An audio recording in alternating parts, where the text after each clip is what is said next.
Welcome back to Be Lifted Up, your guide to living abundant life. And D. Marshall and I are with the one and only Ash Cash. Listen, man, I'm struck by the whole thing about recognizing your value. And I want to take it a little bit further. Many people may have heard this analogy. I know I first heard it in Jackson, Mississippi. I was speaking at an event, and a pastor gave this little analogy when he was speaking to all of us. He took out a $5 bill, crisp new $5 bill. Who wants this $5 bill? Because everybody in the room raised their hand. Then he balled it up and then wrinkled it up and opened it up again. Who wants this $5 bill? Everybody still raised their hand. Then he dropped it on the floor, grimed his feet into it. It was dirty and grimy. Who still wants this $5 bill? Of course, everybody still wanted it. And his point was, and I see D nodding, our value is set by God and is immutable.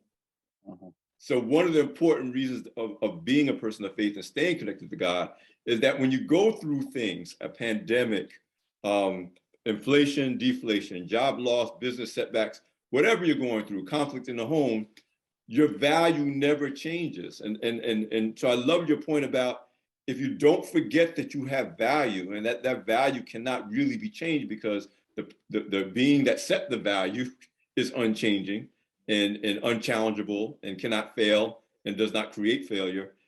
That's a big part of being able to say, okay, if I accept that my value is immutable, now I can accept that there must be something for me to do out here, no matter what the prices do.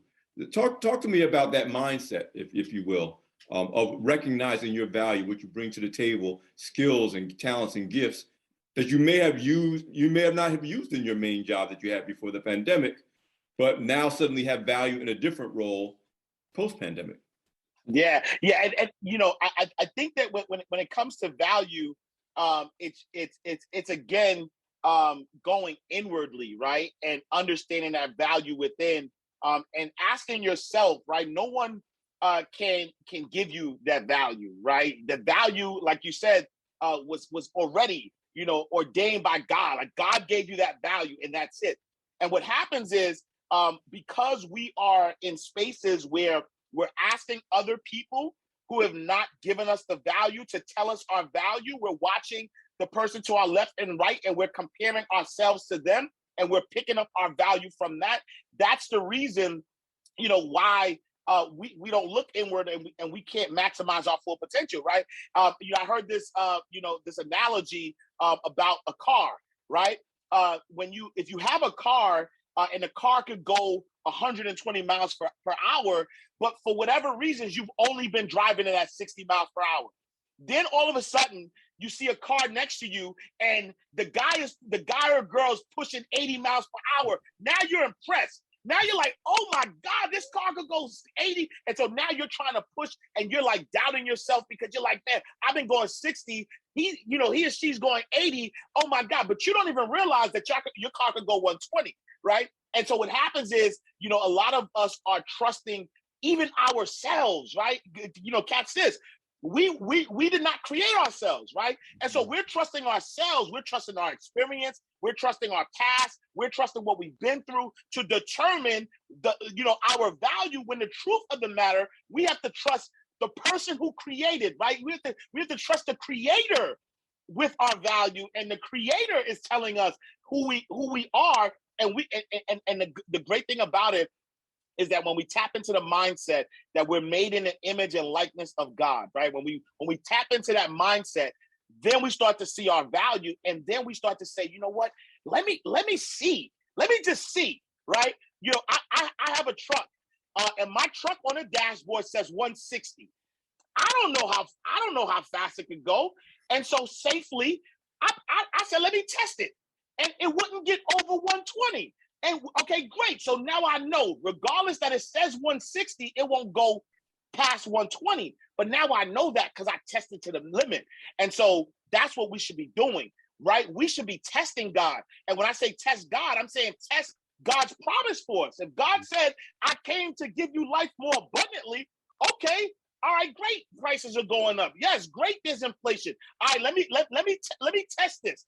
Right? If you're telling me abundance is my birthright, let me test it. Let me go out there and test a little bit and see, what can happen.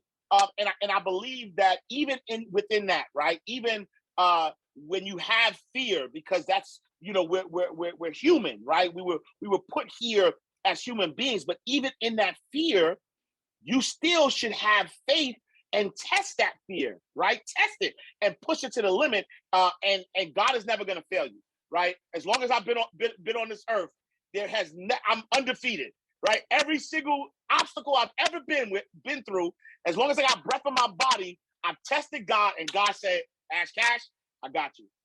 Hey, D, I've learned to now see fear is a reminder to rely on God, not rely on myself, not rely on others. It's a reminder now. It's the thorn in my side that says you're having this fear, but that fear is not for you to run back and retreat, but to trust God, because we often need that reminder to trust God. We don't trust God when things are going good. We think we got it like that. I like that. Fear is a reminder. I like it because it means that you're fearful because you are trusting in yourself, and you forgot the blind spot. And the blind spot is you're not trusting in God. I like it.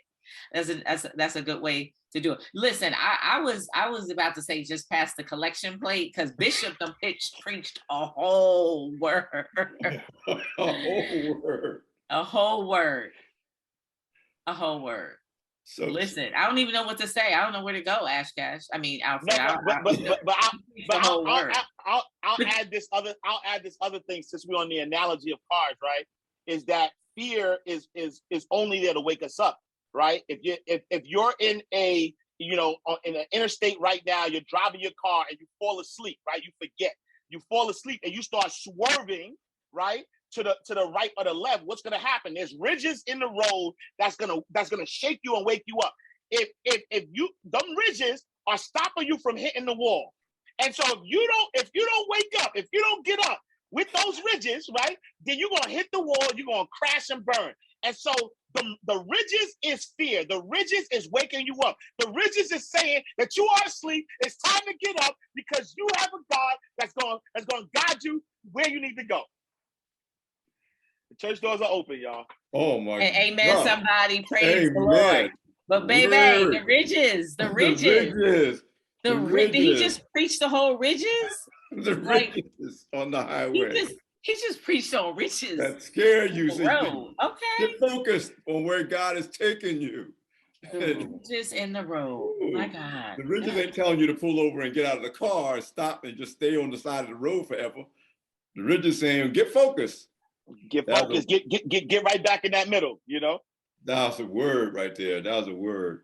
So listen, Ash, as we're talking about, and we're going to wrap up the segment in a couple of minutes, but tell me a bit about how we apply all of this to navigating a changing economy. Drop a couple of things, then we can come back from the break and go deeper.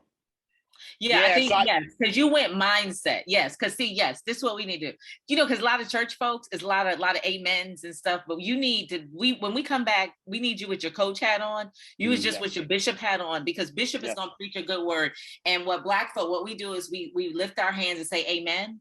Mm-hmm. And so what I know about our work or similar work, coaching, the reason why I'm not assigned to the pulpit, because I'm gonna say run the play, is not lift up your hands and say amen, run the play. So when we come back, that's the place to go in terms of what is the tangible, because God does his part and he expects us to do our part, but a lot of times we want to delegate to God, and that's not the way it should be. We definitely want to leave whatever is above our pay grade to God, but we miss on James 1:22 that says, do not be merely a hearer of the word or a listener of the word, but be a doer of the word. And we don't have enough people as doers doing what God says. We have a lot of people that say amen and shout and acknowledge and the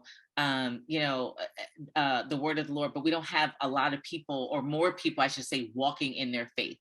And did somebody say obedience? That's where people get a little. That's right. Obey? And that's right. So we're going to come back. You listen, everybody. The show is called Be Lifted Up. It's a show about faith and finances. And so I am co-host DC Marshall. He's Alfred Edmond Jr. We are here with Ash Cash, and we will be right back after this break. Boom.